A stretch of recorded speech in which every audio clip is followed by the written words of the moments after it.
first citizen of our village, respected Sarpanch, Garu and Deputy Sarpanch, and all dignitaries, and my dear students, dear colleagues, all of you, wish you happy Republic Day. Wish you happy Republic Day. How many of you know Indian Constitution? How many of you know Indian Constitution? Anyone? Have you seen? Huh?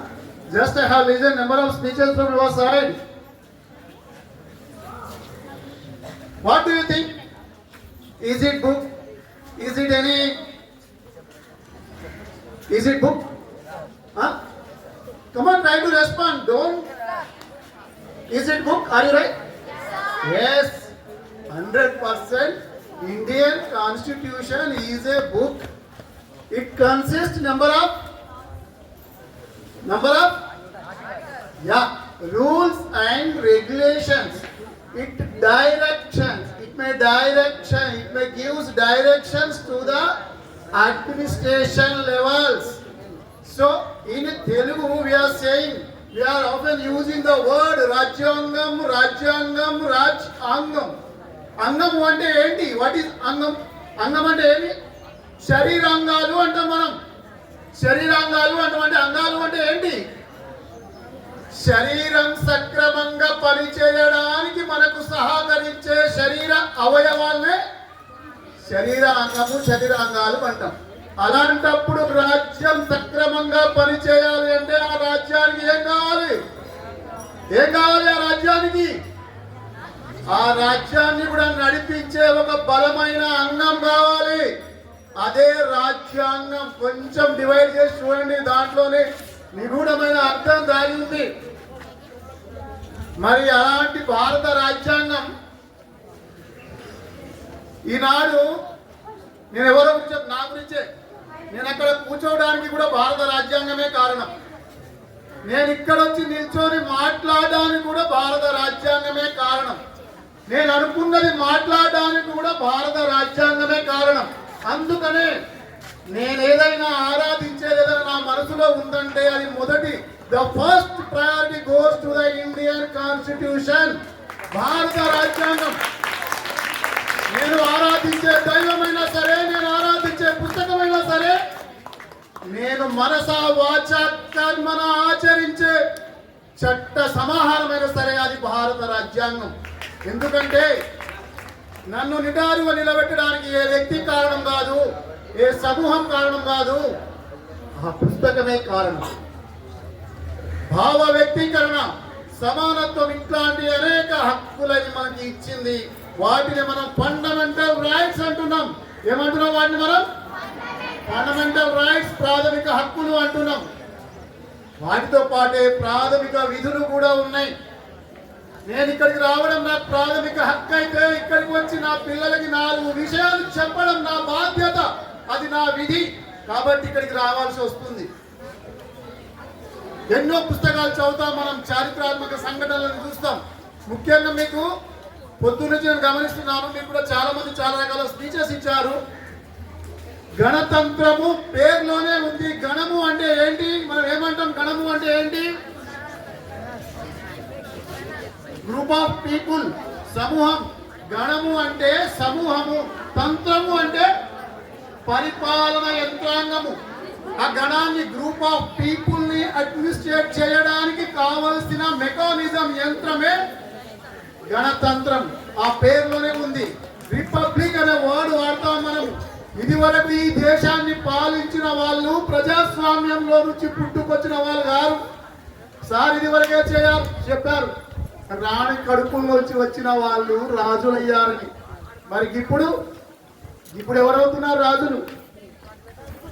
ఈ భారతదేశంలో స్వాతంత్ర్యం వస్తే అమ్మయ్య పెద్ద పని అయిపోయింది అని సంబరాలు చేసుకుంటున్న సమయంలో పిడుగు లాంటి వార్త మన దేశంలో. పోతూ బ్రిటిష్ వాళ్ళు మీ దేశానికి స్వాతంత్రం అయితే ఇచ్చాం కానీ ఇంకా రాజులు, విదేశీయులు, అక్కడక్కడ ఉన్న సంస్థానాలు మీ ఇష్టం, భారతదేశంలో కలిస్తే కలవండి, లేకుంటే మీ రాజ్యాలు మీరు పాలించుకోండి అని చెప్పి నిప్పు రాజేసిపోయారు.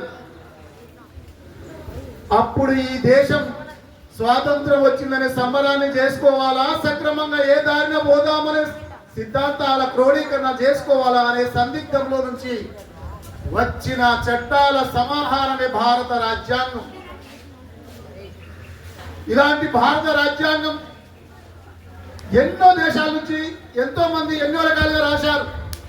కానీ భారతదేశం మాత్రం ఏ ఒక్కరి నిర్ణయాన్నో, ఏ ఒక్క వ్యక్తినో, ఏ ఒక్క దేశాల నుంచో అనుసరించి తీసుకోలే. అప్పటికే అమెరికా ప్రజాస్వామ్యయుతంగా పరిడవిల్లుతున్న అమెరికా నుంచి ప్రాథమిక హక్కుల్ని తీసుకున్నాం. ఎమర్జెన్సీ అంటే ఏంటో, దాన్ని ఎలా నిలువరించాలో, అంతర్గత యుద్ధాలను ఏ విధంగా ఈ రూపుమాపాలో ఎమర్జెన్సీ చట్టాలని జర్మనీ నుంచి తీసుకున్నాం. స్వేచ్ఛ, స్వాతంత్ర్యం, సౌభ్రాతృత్వం, ఫ్రెంచ్ విప్లవ బీజాలను కూడా మనం ఫ్రాన్స్ నుంచి తీసుకున్నాం. ఇలా ఒక్కొక్క దాదాపు 50-60 దేశాల రాజ్యాంగాల్ని పరిశీలించి మన రాజ్యాంగాన్ని రూపొందించుకోవాల్సి వచ్చింది. మరి అలాంటి రాజ్యాంగ రచనకు నిఖాసైన వ్యక్తి ఎవరయ్యా అని వెతికితే కన్నీళ్ళ కడగంగని దాటుకుంటూ వచ్చి బడిలో కూడా కూర్చోవడానికి చోటుకు నోచుకొని కుల మతాల కుతంత్రాలకు లోనై ఎన్నో సాధక బాధలు పడుతూ విద్య అనే ఆయుధాన్ని ధరించి దేశాల్లో పిహెచ్డీలు, డిగ్రీలు, పట్టాలు పొందుతూ భారతీయుల దృష్టిని ఆకర్షించిన ఘనుడు, సామాజిక విప్లవకారుడు, బడుగు బలహీన వర్గాల ఆశాజ్యోతి బాబాసాహెబ్ అంబేద్కర్ గారు. Under the chairmanship of mister Ambedkar గారి ఆధ్వర్యంలో రాజ్యాంగ పరిషత్ ఏర్పడి భారత రాజ్యాంగాన్ని 26 నవంబర్ 1949లోనే మనం అమలు చేసుకున్నాం. రాజ్యాంగ దినోత్సవాన్ని కూడా జరుపుకుంటాం. ఇక్కడ మీకు ఒక సందేహం రావాలి, ఏం సార్ మరి అప్పుడు ఆమోదించుకుంటే 26 జనవరి వరకు ఎందుకు ఆగాము? ఈ కొన్ని చిన్న చిన్న తేడాలు మీకు తెలిస్తే మీరు నాకంటే అనర్గళంగా ఇక్కడ వచ్చి మాట్లాడగలుగుతారు. మనకి ఎక్కడో సందిగ్ధత, క్లారిటీ లేని ఉన్నాయి కొన్ని ఉంటే అవి మనల్ని ముందుకు వెళ్ళనియవు. కాబట్టి ఏంటంటే జవహర్లాల్ నెహ్రూ, సుభాష్ చంద్ర బోస్ అనగానే మనకు ఒకటి గుర్తుకు రావాలి, give me blood I will give you freedom అని నినదించిన స్వతంత్ర సమర యోధుడు నేతాజీ. వీళ్ళు ఏమంటారంటే ఈ బ్రిటిష్ వాళ్ళేంటి, వీళ్ళ కథలేంటి, వీళ్ళ ఆధ్వర్యంలో మనం ఎన్నేళ్ళు ఉండాలి, ఎన్ని రోజులు ఉండాలి, ఈ బాధలేంటి, వీళ్ళు కొసరి ఇస్తే మనం తీసుకోవడం ఏంటి, మన దేశ స్వాతంత్ర్యాన్ని మనం ఎందుకు ప్రకటించుకోకూడదు అని చెప్పి రావి నది ఒడ్డున 1930 జనవరి 26న త్రివర్ణ పతాకాన్ని ఎగరేశారు. ఆ చేసిన తీర్మానం పేరేందంటే పూర్ణ స్వరాజ్య తీర్మానం చేసుకొని ఇక నుంచి మనం స్వతంత్రులమయ్యాము అని ప్రకటించుకున్నారు. అందుకనే ఆ గ్యాప్ ని ఆగుతూ జనవరి 26కి మనం రాజ్యాంగ అమలు దినోత్సవంగా జరుపుకుంటున్నాం. చాలా మంది అప్పటికి భారత రాజ్యాంగాన్ని ఎన్నో రకాలుగా, ఎన్నో విధాలుగా తూట్లు పొడిచారు, తుడిచేసుకొని పోతే బాగుండు అని మొక్కుకున్న వాళ్ళు ఉన్నారు ఈ దేశంలో. ఎందుకు అంటే అప్పటి వరకు రాజ్యం వేలారు, అప్పటి వరకు వనరుల్ని దోచుకున్నారు, అప్పటి వరకు రాజభోగాల్ని అనుభవించి నువ్వు నీ అయ్యను నాతో సమానంగా ఉండంటే ఒప్పుకుంటాడా? నువ్వు నా పక్కన కూర్చో అంటే నేను కింద కూర్చుంటే ఆయన వస్తాడా? నన్ను బెంచ్లో కూర్చోబెట్టుకోదా? తీపి పెదాలు దాటి తీపి మాటలు వచ్చిన బ్లడ్లో అయితే పోదు కదా. ఆ విధంగా సంస్థానాధీశులు ఈ దేశ వనరుల్ని దోచుకుంటూ ఈ దేశ సౌభాగ్యానికి, సమానత్వానికి గండి కొడుతుంటే అప్పుడు వచ్చారయ్యా నినదించుకుంటూ మన రాజ్యాంగ పీఠికలు భాగాలై ముందుకు వచ్చారు. సర్వసత్తాక సామ్యవాద గణతంత్ర ప్రజాస్వామ్య దేశంగా ఈ దేశాన్ని తీర్చిదిద్దారు. ఇప్పుడు లౌకికం అనే పదానికి మీకు అర్థం తెలవాలి. లౌకికత్వం అంటే ఏంటి? మీకు ఎవరన్నా మతం గురించి, కులం గురించి పాఠాలు చెప్తామా? పళ్ళు చెప్పం కదా. గదే లౌకికత్వం అంటే. కుల మతాలకు అతీతంగా విద్యా బోధన, సమాజ దేశ సౌభాగ్యం, ప్రగతి వైపు నడిపిస్తే అదే లౌకికత్వం. మరి సర్వసత్తాగా అంటే సర్వసత్తాక అంటే సవనిటీ అంటే మనం అంటే ఏంటి? ఈ పదాలు మీకు తెలవాలి. ఆ మహనీయుల ఆశయాలు మనకు తెలవాలి. ఆ మహానుభావుల కళలు మనకు తెలవాలి. వాళ్ళ ప్రాణత్యాగాలు మనం గుర్తించాలి. అంటే ఈ పదాలకు మూలాలు తెలవాలి. ఈ దేశం ఏ నిర్ణయం తీసుకున్నా ఈ దేశ పరిపాలనలో వేరే వాళ్ళు వేలు పెట్టడానికి అవకాశం లేదు. ఈవెన్ దో యునైటెడ్ నేషన్స్ ఐక్యరాజ్య సమితి అయినా సరే ఈ దేశ సార్వభౌమత్వంలో ఎవ్వరు జోక్యం చేసుకోవడానికి అవకాశం లేదని తెలియపరిచే పదజాలమే సర్వసత్తాక. ఇంకొక పదం సామ్యవాదం అనే పదం ఉంది అక్కడ. సామ్యవాదం అంటే తెలుసుకోవాలిగా. అందుకనేగా ఉత్తగా పెట్టలే 26 జనవరి ఉత్తగా పెట్టలే. చాక్లెట్ బిస్కెట్లు తిరిగి పోమని పెట్టలే. ఈ దేశానికి భారత పౌరులు ఎవరు? మీరేగా. ఈ 4 గోడల మధ్య నుంచి వెళ్ళేది మీరేగా. మేమేమి చెప్పేవాళ్ళు, నడిపించేవాళ్ళు, కానీ నడిచేవాళ్ళు మీరేగా. కాబట్టి తెలుసుకోవాలి కదా, అది బాధ్యత కదా. ధనిక పేద బక్క, నెక్స్ట్ ఏంటి? బలము బలహీనులు, బలవంతులు, పేదవాళ్ళు, ధనికులు అనే తేడా లేకుండా అందరూ స్వేచ్ఛ స్వతంత్ర్యాలతో రాజకీయ సాంఘిక న్యాయంలో అన్నిటిలో సమానత్వంతో ముందుకెళ్లాలన్నదే ఈ దేశవాసుల ఆకాంక్షను గౌరవిస్తూ తెచ్చిన పదమే సామ్యవాదం. ప్రజాస్వామ్యం మీకు ఉన్న దేశాలు బళ్ళో మీకు నాయకుడు ఎవరు? Who is the leader of the school? Praveen. How? What kind of process you have taken for his election?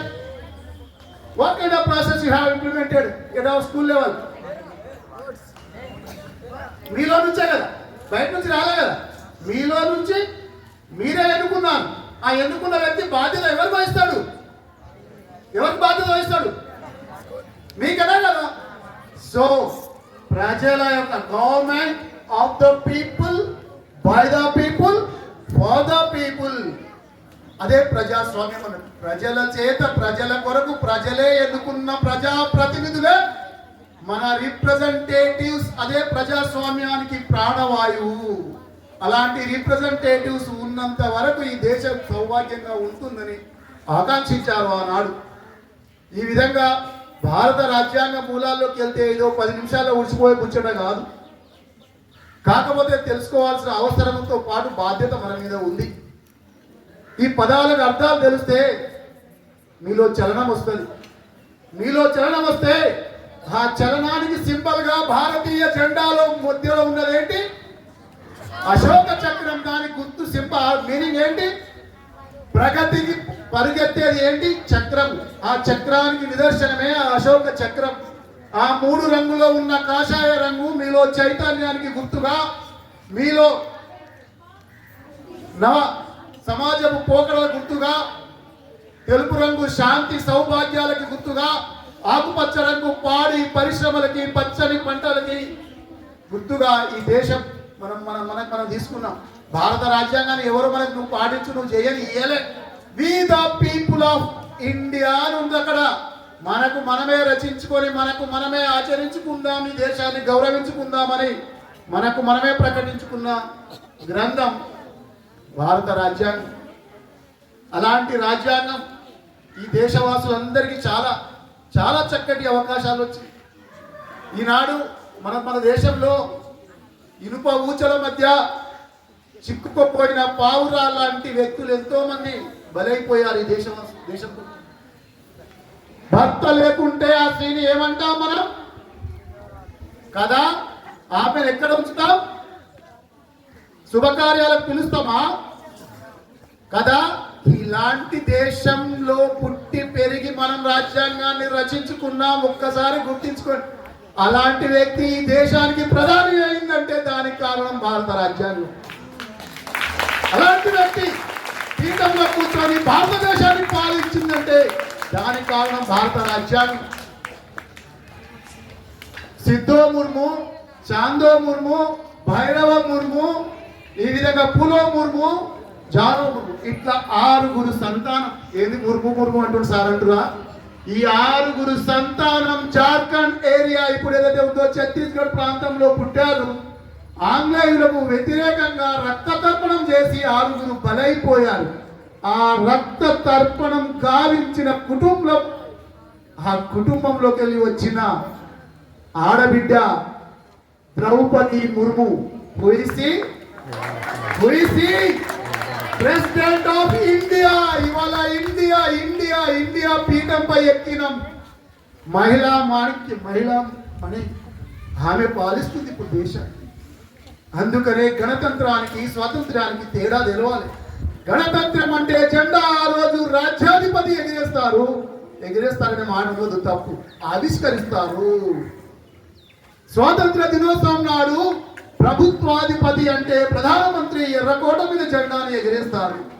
ఎగురవేయడానికి ఆవిష్కరణ తేడా అయిందంటారా? స్వాతంత్ర దినోత్సవం నాడు మనకి స్వాతంత్ర్యం అప్పటికి వచ్చి ఉండదు కాబట్టి, బ్రిటిష్ సామ్రాజ్యం పరిపాలించింది కాబట్టి, అప్పుడే స్వాతంత్ర్యాన్ని తెచ్చుకున్నాం కాబట్టి మన జెండాను వడిగా పైకి లేపుకుంటూ పోతూ బ్రిటిష్ జెండాని క్రిందికి దించుతాం. అదే ఎగురవేయడం.